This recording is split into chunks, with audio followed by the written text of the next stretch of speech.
hello to all of the beautiful people of BookTube and YouTube and, just basically anybody, because everybody's beautiful, even if they don't realize it. You're beautiful. This is Alma Love Books. I'm your host Alma, and welcome to my channel. Today I want to discuss V.C. Andrews with you. Now, I've mentioned numerous tags and numerous videos how much V.C. Andrews is my favorite author. I have even commented on other people's videos with V.C. Andrews, not pseudo-Andrews. Goodness gracious, not pseudo-Andrews. Please, no more of him. Today's video is specifically Flowers in the Attic, which was V.C. Andrews' first series. And I want to discuss it with you because it's my favorite of her series. Let's get started, shall we? Today is Flowers in the Attic series, so that includes Flowers in the Attic, Petals on the Wind, If There Be Thorns, Seeds of Yesterday, and Garden of Shadows. Kathy Dollanganger. She is the main character of, well, actually she's the protagonist of Flowers in the Attic and Petals on the Wind. This is her life. It follows her. In If There Be Thorns, it switches from her point of view to her son's point of view. And throughout If There Be Thorns and Seeds of Yesterday, it is her son Bart's point of view. And Garden of Shadows is technically a prequel. It is the grandmother's point of view. So let's get started. Flowers in the Attic follows Kathy as she lives in this perfect 1950s suburban lifestyle with her mom, her dad, her older brother, and her two younger siblings who are twins. So it starts with them and their suburban wonderful life in the 1950s with their mother, their father, Chris, Kathy, Corey, and Carrie. And then all of a sudden, that life comes to a crashing halt when Chris Sr. gets into a car accident and dies. And so, because everything that they owned was borrowed, the mother had to find a way to make money, and she couldn't because she is a self-proclaimed pretty woman. She doesn't have talent outside of being beautiful. So she writes to her parents at Foxworth Manor to help her out. The grandmother writes back and says, okay, but on one condition. Your father must never know that these 4 children exist. If he finds out that they exist, you get no money. So Corinne, being the wonderful woman that she is, says, hey, okay, he's dying anyway. As soon as he's dead, I'll have his money, and then I can free my kids. So she brings them to this mansion, but they are only allowed to reside in one little bedroom that has an attached bathroom and a stairway to the attic, where they spend most of their time. They spend 3 years in this attic getting really, really, really close. Or, I'd say about 2.5, 3 years in this attic, getting a little closer than siblings probably should, or definitely closer than siblings should. And so, as you go on, Kathy's hounding her mother constantly about getting out of the attic and wanting to get out of the attic. And telling her, look at your 2 younger children. They need sunlight. They're not growing. They're malnourished. they're not taken care of. You need to get them out of this attic. And their mother is just like, yes, soon you will be out of the attic. He's died, I'm married, we will get you out of the attic. And Chris is constantly on Corinne's side. He's like, oh, no, she's gonna do it. She's gonna get us out. She's our mother. She loves us. She loves us more than she loves this money. So the years go on, and all of a sudden, they're given a treat in their meal.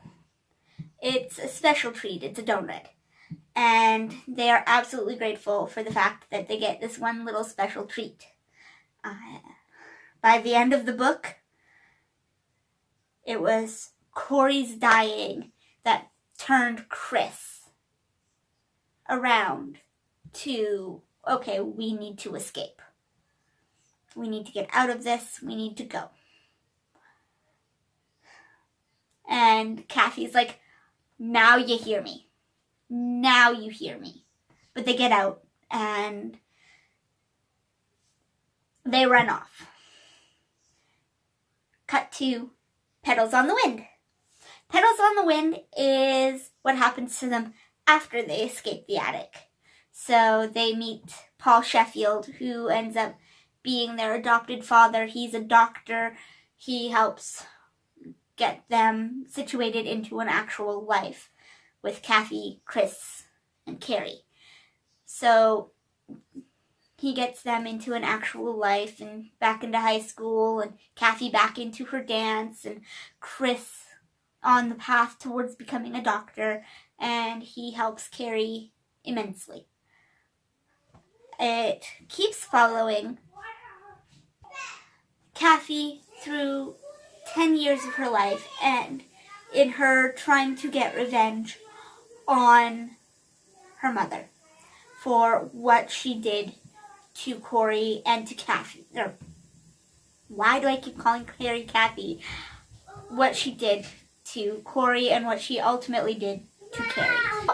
Then we cut to If There Be Thorns, which is Bart's story. And Bart is Kathy's youngest son. He is the son of her mother's husband. This book follows Bart as he tries to navigate adolescence. He finds the diary of Malcolm, which ultimately discloses that Malcolm, who is Kathy's grandfather, or was Kathy's grandfather, ultimately knew about the 4 demon spawn or devil spawn in the attic, and would taunt Corinne daily about the fact that she had 4 kids in the attic who should not have existed because of the relationship that brought them into existence. And so Bart gets manipulated by John Amos, who is the butler, and he tries to kill his mother and his grandmother. Also tries to kill the adopted daughter that Kathy and Chris ultimately adopt. That one was so messed up and so heartbreaking. The next one was Seeds of Yesterday, and this is Bart in adulthood as he refurbishes Foxworth Manor because he was ultimately willed it in his grandmother's will, and so he refurbishes it back to its original glory with the attic intact and everything. And he invites the family, so that's Jory and Chris and Kathy and Cynthia to visit him in this manner. And this brings back a lot of horrible memories for Kathy. It also regresses Bart back to the adolescent Bart that he was and has ultimately overcome. And then he tries to dissuade his lustful behavior because that is against the Bible, and being vain is against the Bible. So something happens to his brother and ultimately ruins his brother's marriage.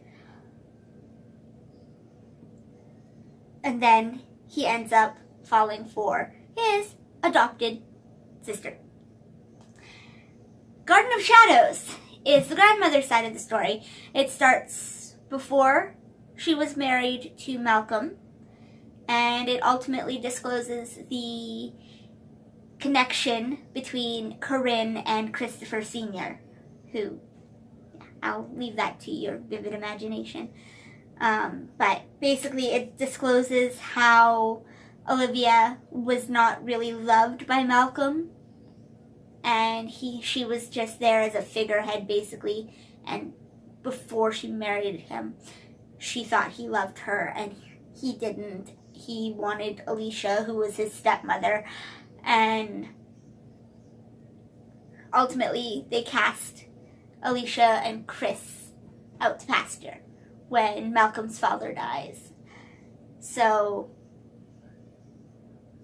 you really get a tiny sense of empathy toward the grandmother. Just a tiny, tiny sense of empathy. I feel like by the end of it, she was a bit more of a pawn than an instigator. She was not really meant to exist in the life that she existed in, but she ended up existing that way anyhow. So that is my rundown of the Flowers in the Attic series. If you want to know a little bit more, you're welcome to comment down below and let me know if you've read the series and what you think of it. If you haven't read the series and aren't sure quite if you should delve into it, then yeah, just give me a quick shout and I will gladly try to explain it a little better, or let you know why it's my favorite series. Because honestly, psychologically speaking, this book series was messed. Thank you again for joining me today. I hope you have a lovely evening.